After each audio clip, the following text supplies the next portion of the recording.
आखिर कब? When will I start feeling like myself again? Hello जी, नमस्ते सभी को। Welcome to my channel Akku feels motherhood. आज एक ऐसी फीलिंग के बारे में बात करना चाहती हूँ जो शायद बहुत सी मॉम्स फील करती होंगी, पर हम इसके बारे में बात ही नहीं करते। It's almost been a year since I give birth to my baby, और इस पूरे एक साल में एक ही सवाल बार बार सोचती थी, मेरा पुराना वर्जन आखिर कब वापस आएगा। मुझे लगता था एक दिन सुबह उठूंगी, हार्मोन्स बैलेंस हो जाएंगे, माइंड सेटल हो जाएगा, बॉडी अपने पेस पे रिकवर कर लेगी, पीरियड्स भी आ जाएंगे टाइमली, एकदम मिरेकल। और मैं फिर से वही पुरानी वाली आकांक्षा, वही आकांक्षा जो बिना सोचे कहीं भी निकल जाती थी, जिसे अपनी नींद बहुत प्यारी थी, जो अपने लिए प्लान्स बनाती थी, जो बस खुद जैसा फील करती थी। I don't know if every mom feels like this, लेकिन मुझे लगता था कि एक दिन मैं उठकर खुद से कहूँगी, hey look, I am back. मैं उस एक दिन का वेट करती रही।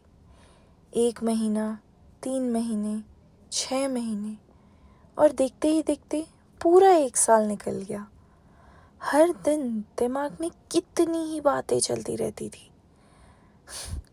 फिर जब मेरा बेबी 1 ईयर का हुआ, तब मुझे रियलाइज़ हुआ, शायद मैं गलत चीज़ का वेट कर रही थी। शायद पुरानी आकांक्षा कभी वापस आने वाली ही नहीं थी। और जब मैंने इस बारे में सोचा, तब रियलाइज़ हुआ, मुझे बदलने से प्रॉब्लम कभी थी ही नहीं।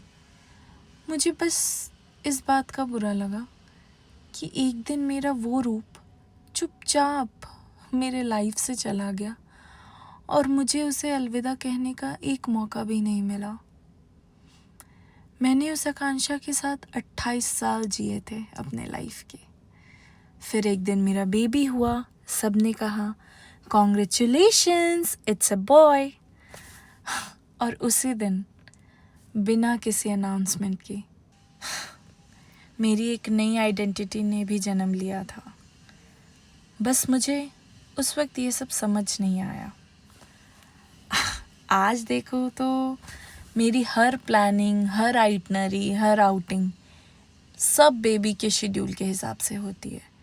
कभी कभी फैशन से ज़्यादा कंफर्ट को प्रेफरेंस देती हूँ, सिर्फ इसलिए कि उसे फीड करना आसान हो। हर डिसीजन, हर रूटीन, हर प्रायोरिटी बस उसके अराउंड घूमती है। और ऑनेस्टली मुझे इससे कोई प्रॉब्लम नहीं है, क्योंकि ऑफ कोर्स इस पूरी दुनिया में सबसे ज़्यादा मैं अपने बच्चे से प्यार करती हूँ। हाँ, लेकिन ये भी सच है कि कभी कभी मुझे अपना पुराना सेल्फ बहुत याद आता है, और शायद ये फील करना भी नॉर्मल है। अब जब मेरा बेबी 1 साल का हो गया है, मुझे लगता है ये सिर्फ उसका माइलस्टोन नहीं था, ये हम दोनों की जर्नी का पहला बर्थडे है। था। वो भी इस दुनिया में हर रोज़ कुछ ना कुछ नया सीख रहा है, और मैं भी पिछले 1 साल से उसके साथ साथ कुछ नया सीख रही हूँ। तो हाँ, पुरानी आकांक्षा तो शायद कभी वापस नहीं आएगी, पर ये वाली आकांक्षा अब धीरे धीरे खुद को दोबारा जान रही है।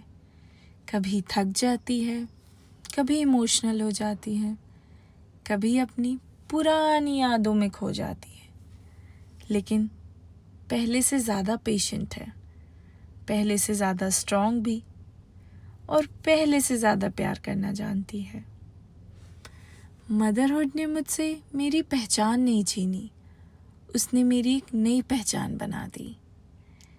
शायद मदरहुड का मतलब अपने पुराने वर्जन को वापस पाना नहीं होता,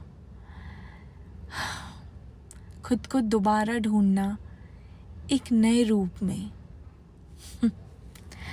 और मुझे लगता है मैं अब धीरे धीरे उस नए रूप से मिल रही हूँ, अगर आप भी एक मॉम हैं और कभी आपने भी खुद से पूछा है मैं फिर से पहले जैसे कब बनूंगी, तो कमेंट्स में ज़रूर बताना।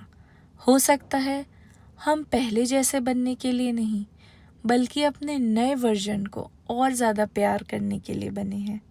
Okay bye.